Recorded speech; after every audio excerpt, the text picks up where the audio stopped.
Hey everybody, welcome back to the Menschwarmers. Thanks for joining us, our bi-weekly podcast about Jews and sports. That's right, we're the Menschwarmers, recapping the best of the Jewish sports world and Beauty and the Baker recap podcast. What's Beauty and the Baker? It's a popular Israeli television series Okay. about just a regular guy running a bakery in Israel, and a supermodel falls in love with him through his delicious treats. Oh, cool. It's a romantic comedy series. That sounds bad, I guess I'm going to say. Is it on Canadian television? Is it on Netflix now? I don't know what the local redistributor of shows from Keshet Broadcasting is, but I don't believe so. It's on Channel 4. Okay. There you go. It's on Channel 4 in the UK, so our British listeners can watch Beauty and the Baker. Okay, cool. It's Wednesday, December 18th right now. This is going to be our last podcast of the year. We'll take a little break after this. But wishing everybody a happy Hanukkah after this podcast. Hanukkah coming up in a few days. Wish people a Merry Christmas as well. If for some reason they celebrate Christmas and are listening to our podcast, you have a holiday too. Yeah, so enjoy it. Don't feel left out, Christmas celebrators. I know this time of year is there's so little celebration of your holiday. I wonder if we have any listeners who are those people that are so Christian they're Jewish, like people, Christian people who do like a Seder and keep kosher. Like Ned Flanders. Like Ned Flanders. Yeah. Exactly. I don't think there's very many of those, but if anyone's on there, thank you for listening. Yeah. We'll be back in a few weeks after this. Start off the show, unfortunately, a little bit of sad news in the Jewish sports world.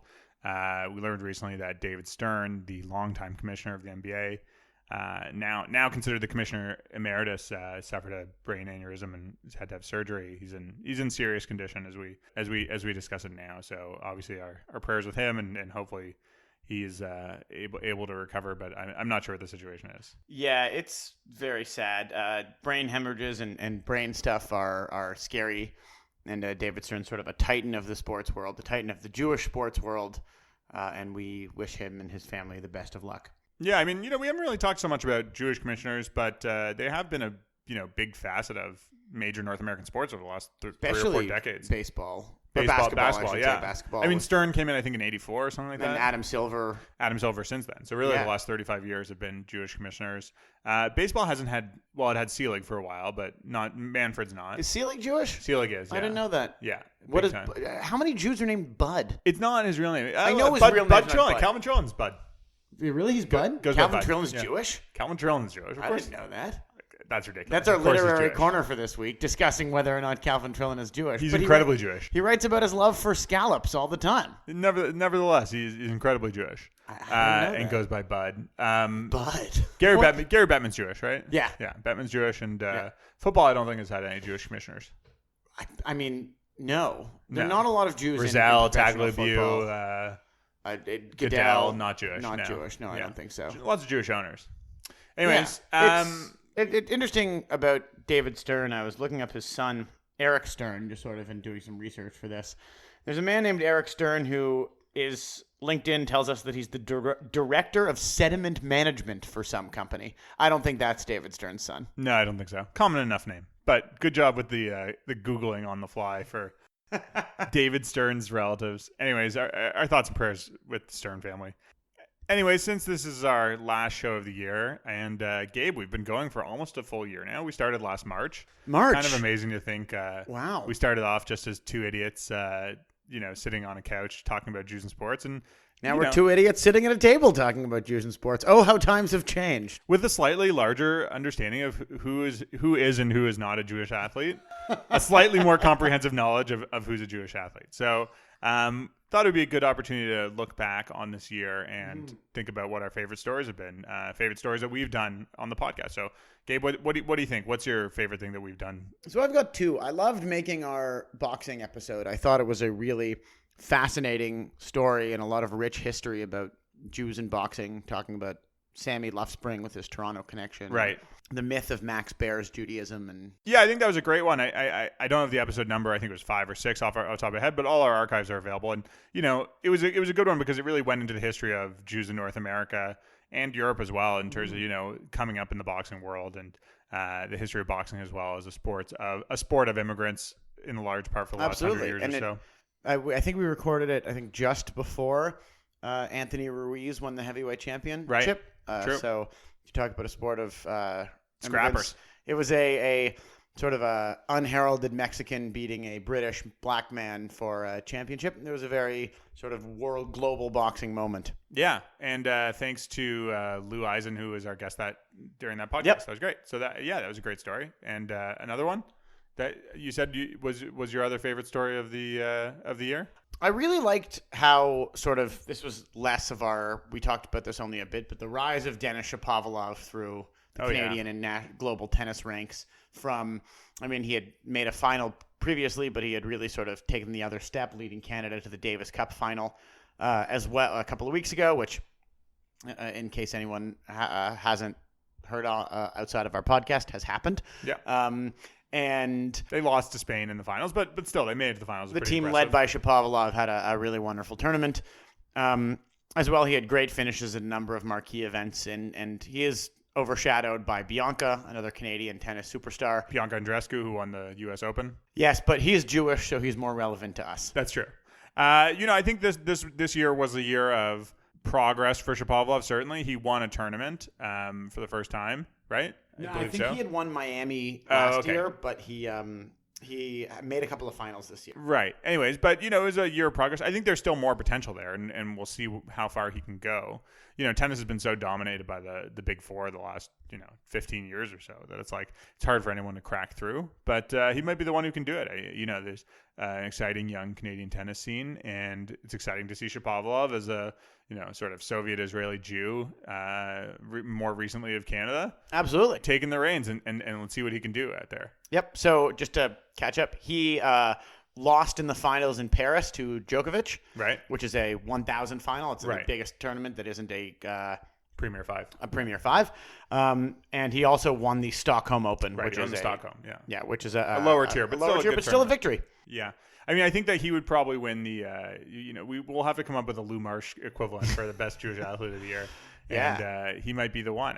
It's either him or, I don't know, Edelman Super Bowl MVP is pretty impressive. Alex Bregman coming close. So what do we call this award? This is a great question. Is there a legendary Jewish, the Hank Greenberg Award? The Koufax Award? The Koufax? We'll have to brainstorm this. Maybe we'll announce the results after the year is over. Maybe something will happen in the last 2 weeks of the year that surprises us. And when we get to year 3, 4, 5 of this podcast, we expect the Koufax. So we talk about who's going to get the Koufax this year. Yeah, who's going to get the Greenberg. Maybe one day we rename this award the Shapovalov. Yeah. Who knows? Well, Jamie, now that we've talked about me and El Chapo, what did you enjoy working on this year? Well, I think when we first started talking about this podcast and why we wanted to do it, the idea behind it was twofold. One was, Jews sitting around talking about who's Jewish and who's not Jewish. And the other big Jewish sporting event over the last couple of years was Team Israel's rise in the World Baseball Classic. It's a classic Jewish tradition to argue over who else is Jewish, how Jewish someone is or isn't. Absolutely. Some might say it's the foundation of the entire state of Israel. Or at least a big chunk of it. Well, they call Jewish they call asking, how do you know certain people Jewish geography. Sure. So is this Jewish history or Jewish social studies? I think this is Jewish gym class. This podcast, at least. Yeah. This is if this is a gym class, this is as close to sports as we're going to get sometimes, just commenting on it. But anyways, on that topic, Team Israel baseball, I think, was a big moment for a lot of North American and world Jews around the world when Israel made a charge in the World Baseball Classic and made it all the way to the semifinals. Was really impressive. We had Jonathan Mayo on, and I think our third or fourth show talking about Coming Home, the tale of Team Israel, documentary that released this year that we encourage everybody to go check out. And that documentary was really just meant to be about making the World Baseball Classic and the trip to Israel that the mostly American Jews, the American Jews made, and before the tournament. Before the tournament, yeah. And it ended up being something more because of how successful Team Israel was in that tournament. So that was really inspiring, I think, and really a lot of fun for Jewish spectators of baseball around the world. Mm-hmm. But this year brought something, I would say, of equal prominence in the Israeli baseball world, which we covered throughout the summer. Israel qualified and participated in the European Baseball Classic. They didn't win. But after that was a joint Europe and Africa qualifier for the Olympics, the Tokyo 2020 Olympics. That's and right. Israel won that entire tournament. And they beat the European champion in Italy to win that tournament. They beat the Netherlands. They beat Italy in that tournament. And they qualified for the 2020 Olympics in Tokyo. And that was just like, such an amazing thing. Konnichiwa, Tokyo. I was watching live streams of the games that had, 250 spectators at them. It was very like podunk European baseball. It's like they could barely put a field together in some of these towns. Where do they play? Is there like towns in Italy with sandlots? I'm forgetting now, but one of them was in Germany. There were games in Bonn, I think. Okay. And there were other games in somewhere else in Germany. They have the odd field here and there. They can put up bleachers, and it's not that tough to convert a cricket field or a soccer pitch into it. But the big story I think is that Israel qualified for the Tokyo Games. That'll be a big story we're talking about in 2020. They're one of 6 teams in the tournament, so the chance of them, arithmetically, coin flip of a chance to get a medal. I'm gonna have like a 6-month-old baby when the games are going on, so maybe there will already be up all night. Exactly, there'll be a reason I'll be up all night anyways, so I'll be watching the games. Arithmetically, you're likely to be up. I have as good a chance of being up to watch Israel play baseball as they do of winning a medal. Exactly. And I think for some of our Israeli fans, listeners, people more interested in Israel, it's interesting to note that the players on the team now have to be citizens of Israel. It's not just eligibility; they've all become Israeli citizens. So that's, I think, going to be a big thing that we focus on in 2020. And anything else for 2020? I mean, sticking a rock on this one. That's looking back and what we're enjoying and looking forward to things in the future. I mean, I think the Olympics. The Olympics are going to be big. There's a number of athletes we're excited to talk about, a number of guests we're excited to have on the show. We'd love to talk to you about your favorite Jewish Olympians. If anybody wants to tell us about, any of our listeners wants to tell us about some Jewish Olympians that they know, they've heard of, they've watched in the past. There's some Jewish world champions we'll be watching. The world canoeing champion, which is a glamorous Olympic sport, is Jewish, a woman named Jessica Fox, and we wish her the best of luck. We'll continue to update you on some of the Olympic sports that might not get a lot of airtime throughout the year, but leading up to the Olympics, we'll be following the Jews that are likely to medal as the games get closer. Are there other big sporting events in 2020? Is there a Euro Cup? There's a Euro Cup. Yeah. I do not believe Israel is qualified. No, they're definitely not. But we'll see. Maybe there's some Jewish soccer players we can There look might into. be. I don't know. I can't think of any that are on major club teams or that are on major European national teams. Right. Maybe there's an English guy or a Swiss guy here or there. But the Olympics, I think, will be a big focus as we get towards the summer. Unfortunately, it is once again in a time zone that is as far away from ours as possible. I mean, it's been the last several Olympics now that have just been brutal for North American spectators, but what are you going to do? Yes, although they time some of the best events, right? We'll be able to watch they do. Either the 100 men's 100-meter final at 7 p.m. and the swimming and et cetera, et cetera. Right, they'll do it either first thing in the morning in Japan or late in the day so that we can watch it in the reverse here in North America. I think that's a big one for me. I mean, there's all kinds of Jewish athletes that we've profiled in the past that, we continue to wish them well in 2020 and excited to see how they do it. Lots of young people who are coming up. Absolutely. See how they keep going. So why don't we take a break there and come back and we'll have a nice long discussion about the holidays and what our plans are. Is anybody Jewish ever covered All I Want for Christmas Is You? Oh, absolutely. I mean, they say it's the most best-selling holiday song of all time. Is Mariah Carey is she Sephardic? Is that her? Yeah, that's right. I think Bublé is Jewish too. Maybe. I heard Bublé's version in a restaurant today. It's not very good. There was a good tweet I saw the other day from Emily Nussbaum, a guest on our sister podcast, The Canadian Jewish Schmooze, where she commented on the first episode this season of Marvelous Mrs. Maisel, which I've decided not to watch because I find it just a little too much now. Anyways, but apparently Midge Maisel, Rachel Brosnahan's character, doesn't know the words to White Christmas, and Emily Nussbaum tweeted, not only do Jews know the words to White Christmas, a Jew wrote White Christmas. Because it's an Irving Berlin song. Right, and of course. Just sort of it's amazing how many Christmas songs are written by Jews. I'm looking at the list of covers of All I Want for Christmas Is You. From all of them, the one that stands out there is an Idina Menzel cover, there you go. An Adele Dazeem cover. I think she did a Christmas album a couple years ago. She did, called Holiday Wishes. Yeah. So it makes sense that she's covered most of the standards. There's probably a Jewish person in Bowling for Soup who have done a cover of it. somebody named Teodora Sava, who is a Romanian Eurovision contestant. She could be Jewish. Sure. Well, All I Want for Christmas Is You hit number 1 this week. 25 years after its release. Pretty amazing. I'd love to see an All I Want for Hanukkah Is a Ta. All right, well, let's take a quick break and get back and talk about some holiday planning and content planning for the holidays. We spoke last week a little bit about the attempt by Hallmark and Lifetime or whatever these nonsense Christmas channels are to put out some Hanukkah movies, and it's sort of been in the news. I think a lot of people have been talking about it this year, and the consensus seems to be they're all terrible. And this is a little more content related or media related than we typically get, but whatever, it's winter. There's not a lot to talk about sports wise. So this is inspired a little bit by an article on heyalma.com, a great Jewish women's website, I would say. And they wrote, there's an article by Rachel Bernstein. She wrote, Disney somehow nailed the Hanukkah TV movie back in 2003. And it's an article on the Disney original movie, Full Court Miracle, Ooh. Which is about a Jewish day school's basketball team that, finds the true meaning of Hanukkah and wins some basketball games. Did they win the basketball games? According to her, yeah. Did they score what should be a free throw, but for some reason is an 8-pointer? Oh, that's good. Thank you. One point guard lost the entire game. Yeah, that's... They only thought he was going to make it for 1 minute, but of course. he played all eight minutes. Exactly. Yeah. Or they got 8 guys on the court on the 8th day of Hanukkah because they thought they could only have one. Yeah.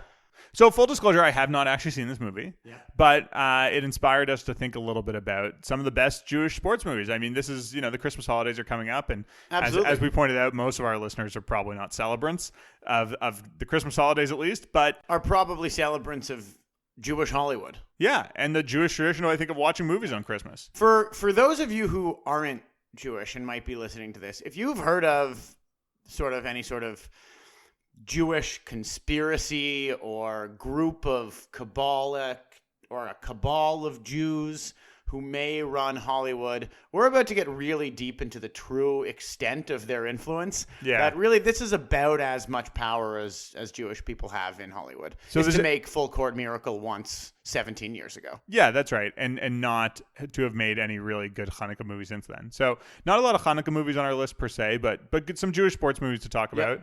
But yeah, as we're talking about the Jewish powers that be in Hollywood, any anti-Semites who are listening to this podcast, please stop listening. We don't want you having any. We don't need you having any fodder. So Gabe, why don't you start us off? Talk about a Jewish sports movie that's near to your heart. When I was about 12 in Hebrew school, and I think this is something that pretty much most 12-year-olds in some sort of Hebrew school have. We were sat down and explained that to talk to us about what it was like being Jews in the secular Christian world, we would be watching School Ties. Oh, yeah. Right. We're getting a knowing nod from our producer, Michael, who is a big fan of that film. In fact, I believe one year he dressed as both Brendan Fraser and Matt Damon for Halloween. Wow. So School Ties is a movie, I don't know, from the 80s, I'm going to say? Late 80s? Early 90s? Early 90s, yeah. Where Brendan Fraser, who I believe is not Jewish. No, not at all. But he is a Torontonian. Yeah. Is a Jewish football star who is sent through his football, gets a scholarship through his football prowess to the local Catholic boarding school, right? Which happens to be the best football school in the state. And he has to sort of hide that he's Jewish because it would be, it would make him an outsider. It's set in the 50s, I think, right? I believe so. And perhaps the biggest Goyish bully. Is there a Yiddish word for a Goyish bully? Probably. I don't know. Yeah, the biggest, schmuck.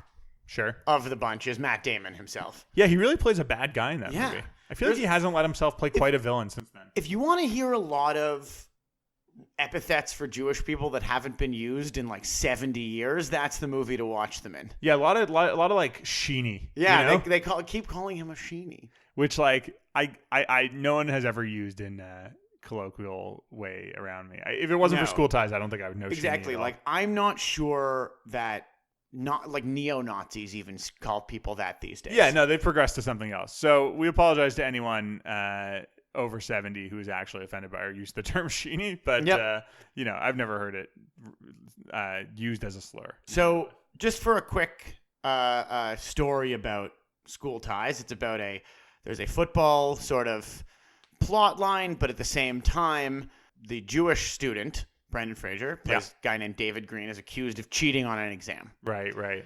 And he is willing to take the bullet for the football team because the football program will get canceled. Right. And everyone at school says, we know you did it, you JEW. And all of them will fail, and all of them will get kicked off the football team. So he is prepared to do it. But after exposure and learning that he was a good guy, even though he is a Jew, the whole team sort of fingers Matt Damon, the real cheater. Quite the moment of growth for the local boys in school ties. Exactly. I haven't seen it in like probably 18, 20 years, but I remember it being good. You know? Yep. So the movie ends with a pretty classic line where Matt Damon says, I'm going to Harvard next year and you'll still be a Jew. And Brendan Fraser goes, and you're just a prick. And I think we're supposed to think that's a victory for the Jewish guy. Right. And then it cuts right to Good Will Hunting. And it's not just sort of like a existential dread that Jewish people sort of see with the gentry of waspiness. Right. That the kid who gets kicked out off the football team he'll still be cheating okay. will still be fine.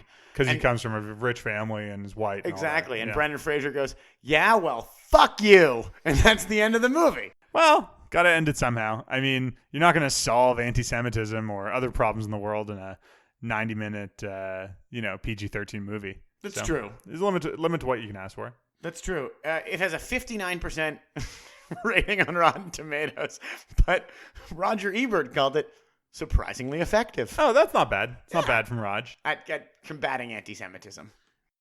So there's a few Jewish movies, sports that probably deserve some honorable mention here. I think Chariots of Fire is in a similar vein of a Jew overcoming anti-Semitism and striving and succeeding in sports. That's a big one. Might be the only footage we have of a Jewish person running on a beach. Yeah, it's true. I feel that Jews go to the beach mostly to kibitz. Oh, it's maybe ironic. A little bit of sort of schluff. I mean, the name of the movie comes from the song Jerusalem, which I also, ironically, despite its name, is like the most white Christian song that's ever been written. Absolutely. But Bring Me My Pipe, etc. Bring Me My Chariots of Fire. Yeah. And yet somehow called Jerusalem. It was a different era. Anyways, Chariots of Fire. Check it out. I had a schluff on a beach this summer and had the worst sunburn of my life. Wow. Like a good 3 days of just horrible searing pain. I guess Harold Abrahams lied to you about the joys of being on a beach. Exactly. He must have. That's the real Jewish beach story. I got sunburned. Exactly. I didn't do any slow motion running. Yeah. Well, that was your own fault. But I think given the season and it's a classic. The general press that he has been getting for Uncut Gems, I wanted to talk about a triumvirate of Sandman? Sandler sports movies that I think are great Jewish sports movies. So we start with the earliest one. Sorry, a few of them are great. Some of them are just so-so. Uncut Gems, I'm told, is not actually a sports movie, but it does feature Kevin Garnett. And Idina Menzel, Adele Dazeem, perhaps the greatest athlete of our time. And Mike Francesa, who is like the most Jewish-sounding non-Jew in the world. I don't know. Anyways, enough of the Francesa impersonation. But I think it involves Sandler's character gambling on Sandman. sports. Yeah. I think so. And Kevin Garnett comes into his jewelry shop. So I haven't seen it yet. I would really like to. Maybe that's the Christmas movie for us. Yeah. But starting early on, his second movie that was like his own big name movie was Happy Gilmore, which I think is Happy Gilmore supposed to be Jewish? He was a Subway spokesman. That seems like a pretty Jewish thing to do. I've had this debate with people before. I think Adam Sandler is playing a Jewish character in a movie. I think in pretty much most of his movies. I'm saying that unless you're telling me otherwise, and I guess you could say, well, Gilmore's not a very Jewish name, and he's, a Boston area hockey fanatic. It is O-R-E, so maybe. But the name alone does not convince me. I'm going to say Sandler, if he's in a movie, he's playing a Jewish character. Okay. He is Jewish enough that he's doing it. In the same way that, if Seth Rogen's in a movie, they don't have to say he's Jewish. He's just Jewish. That's the way he comes across and looks. So Happy Gilmore, I think, both you and I are big golf fans, and I think it's really the golf movie that our generation has glommed onto. I mean, you go on the course and there's lots of Happy Gilmore-isms that come out all the time. All the time. Get out of the way. Somebody's closer. Exactly. And you can count on me waiting for you in the parking lot. We are just doing it. Yeah. But Happy Gilmore, that's really the first one. A few years later, Adam Sandler's back as Bobby Boucher, the water boy. A fun I don't think movie. Bobby Boucher is supposed to be Jewish. No, I guess that's true. They ate too many reptiles as a family to be really appreciate kashrut. Like we didn't really keep kosher in my house. I don't think my mom would have eaten a snake. Is alligator kosher? I would assume not. I think it's got to be Is no. gator kosher? I think it's got to be no. If there's any Florida Bayou Jews listening to our podcast, please write in and let us know the kashrut laws as it comes to large reptiles. As well as I'd love to hear your best gator recipe. If it's slow cooked, fast cooked, does it have like the consistency of a halibut or more of like a chicken type thing? As someone who doesn't eat meat, the idea of eating an alligator especially disgusts me, let's say. Why is that? Is it the teeth? Is it the scales? I don't know. Or is it the cloaca? I think it's the fact that it could really... For me, it's the cloaca. Is that what alligators have? I guess so. I think so. Yeah, because they're reptiles. Ugh. Yeah. Anyways, The Waterboy, great movie. Adam Sandler plays Bob Boucher, waterboy for a college football team who, finds his inner rage and becomes a linebacker of some renown. He finds his inner rage through the help of someone who is not very many degrees of separation from this podcast itself. No, our accidental guest, Henry Winkler, plays his coach. Absolutely. Yeah. Henry Winkler accidentally called into our show a few months back. Which is amazing because this is not a call-in show. So The Waterboy's number 2. Okay, so a little less Jewish because Bob Boucher, I think, is supposed to be a sort of Cajun, French-Canadian background.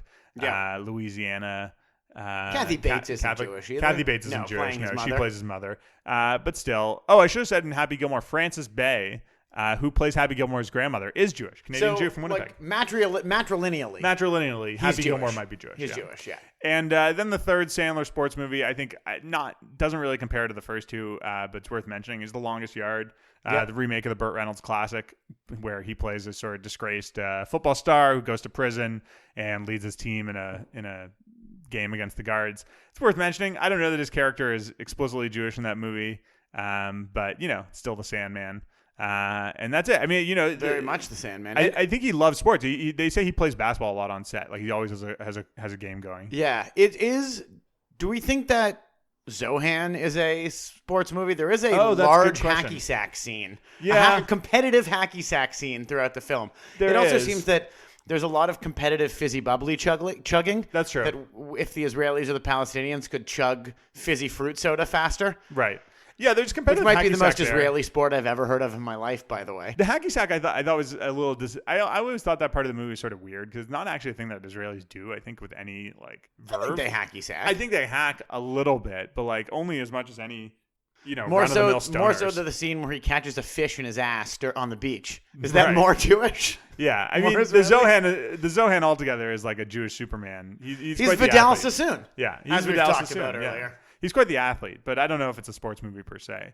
I don't think Sandler has any other ones. I know there's like basketball scenes in Grown Ups or whatever, but we're not counting that. But those are the big sports movies. You know what? Zohan might not be a Jewish movie because it's pretty anti-Jewish that Dave Matthews is the bad guy. Oh, okay. Wait, Dave Matthews isn't Jewish. I know. Oh, okay. But I think most Jewish people would consider him the good guy. Right. Yeah, he certainly has a Jewish fan base. So those are the Sandler Jewish sports movies we're recommending.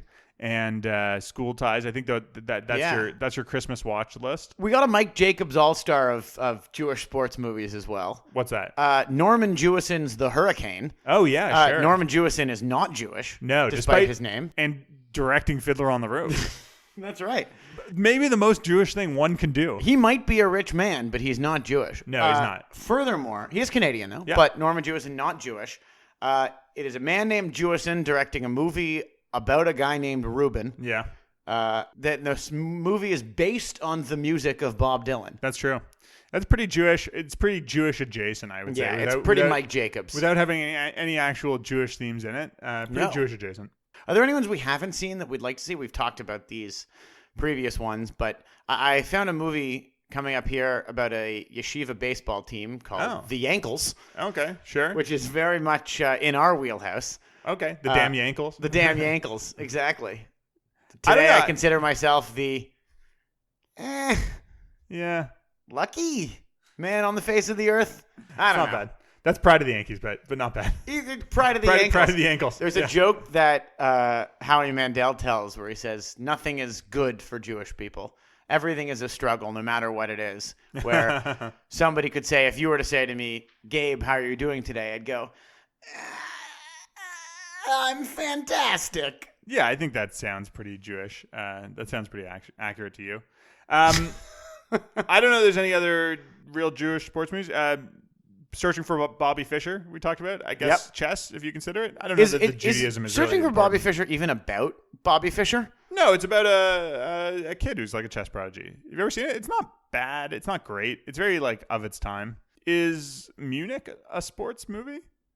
It's sports adjacent. It's definitely about Jews and is sports adjacent. Yeah. With a lot of non-Jews playing all the Is the big roles. documentary about Black September a Jewish sports movie? If so, because that's a little more but a little directly darker. at the... We're talking about like big Hollywood movies you can watch. Okay. You can watch on Christmas Day with the Right. family. There are plenty of documentaries about anti-Semitism that are also sports adjacent. Munich.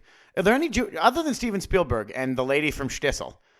They're both in Munich. Is Eric Bana Jewish? No, I don't think so. No, neither is Daniel Craig or Kieran Hins. But Daniel Craig is married to a Jew. That's true. Rachel Weisz, star of that movie, which I can't remember now. Disobedience. Yeah. Anyways, I think that gives people a pretty good swath of things to look at on Christmas. Yeah. If they're looking for a movie to watch. I would say, sometimes people say, and you can catch these movies on Amazon or Netflix or just download it here. I would say in this day and age, just figure it out for yourselves. Guys, this isn't that complicated. I don't know where you live. I don't know what you have access to. I have two addendums to the movies we talked about earlier. Two things specifically about The Beauty and the Baker. Okay. It is available on Amazon Prime. Oh, okay, great. The Israeli version. There you As go. well, Amazon is producing a American remake called The Baker and the Beauty, which has been reset in the Latin American community of Miami. So, cha-cha-cha, it'll be very spicy.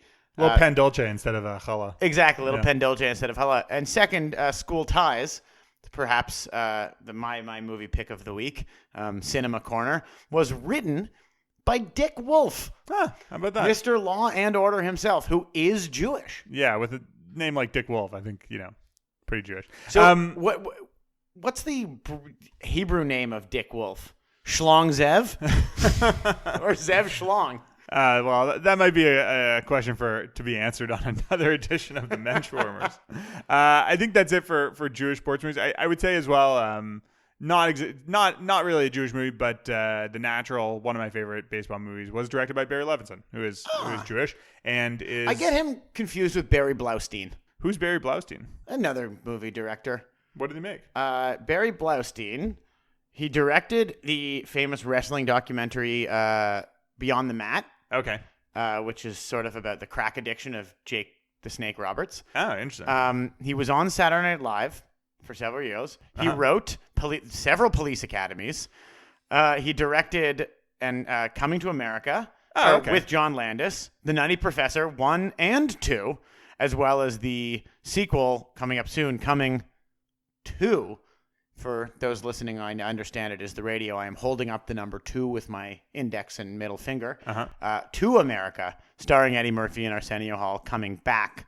Wait, they're making a Coming to America sequel? Yeah, they're coming back from Zamunda. No, that's crazy. Yeah, it turns out that apparently he had a son during his time in America the first time. I guess Arsenio Hall did? One of them did. No, right. I think Prince Akeem did. Really? Or maybe Randy Watson. I don't know. I assume the lead singer of Sexual Chocolate would have had a lot of sex. I hope they bring back the old Jewish guy in the barbershop. Absolutely. We're Eddie Murphy and Jew Face. Yeah. I don't know if he can do that anymore. Gets a total pass. That's one of my favorite characters. As the Menschwarmers say, he gets What is this? What is this, velvet? Yeah, it gets a pass. So that's great. So, but Barry Levinson, who we were talking about, is directing a movie coming up soon about Harry Haft, a legendary Jewish boxer, starring Ben Foster. So maybe we'll talk about that when it comes out. Ben Foster, I feel, can play anybody. Yeah, he's Jewish. He is Jewish. Born Jewish. No way. I think he might be a Scientologist now. He's married to Laura Prepon. Apparently Beck came back to Judaism. Wow. Good for him. That was in the New Yorker profile this week. A little more literary corner. Beck is no longer a Scientologist. He's Jewish again. Though, if you want to talk about Jewish sports movies. Sure. I do. Yeah. I think I have been. Yeah. A couple of years ago, I saw a film starring Ben Foster. Okay. Jewish guy, directed by Stephen Frears, who I believe is also Jewish. Maybe. Okay. About Lance Armstrong, who is definitely not Jewish. No, definitely not. Where Ben Foster played Lance Armstrong. Right. It was called a heist movie. Is it good, that movie? No. Okay. Yeah, it was fine. What's his name? Landry, Jesse Plemons. He was pretty good as Floyd Landis. Oh, yeah, sure. And Floyd was a Mormon. Not a Mormon. A Amish. Oh, really? Yeah, who turned into a bike. Well, probably best to leave it there before we get too much further off the rails. Philomena is a Stephen Frears film. Is Steve Coogan Jewish? No, he's No, not. I don't think so. But, yeah, we'll get back to it with the new year. Maybe look into some more films starring Jews in the sports world for some more winter viewing. We're looking forward to the football playoffs. Maybe there might be a couple of Jewish owners or players we can focus on in the new year. And Edelman should be back involved this year again. And what's his name? Schwartz on the Kansas City Chiefs. That's right. Mitchell Schwartz. Jeff. And of course, and also Taylor Mays, who I believe is on the Rams now. Maybe. No, Not sure about he that. was a Bengal for a while. Anyways, and the Rams aren't going to make the playoffs probably. But anyways, until then, wish you guys all a happy New Year. It's on the Raiders. A happy conventional calendar New Year. Already had the Jewish one a few months ago. I'm still writing, as Jamie said. I've just started writing 5780 on my checks. Yeah. So. I feel like 2020 is a weird year. It's too weird conceptually. Yes, we'd love to outline a Vision 2020 for our podcast for you, but what if we start saying 2020? Do you think that'll catch on? Maybe. Okay. Or how about 2020?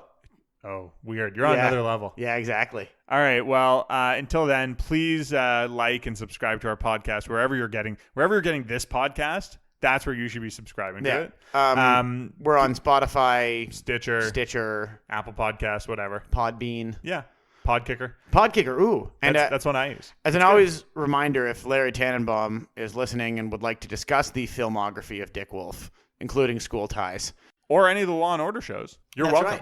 Right. But yeah, until then, like and subscribe to the podcast. You can find us on Twitter at Menschwarmers and on Facebook at the CJN Podcast Network. Thanks as always to the Canadian Jewish News for putting out our podcast and putting up with our digressions from time to time. That's right.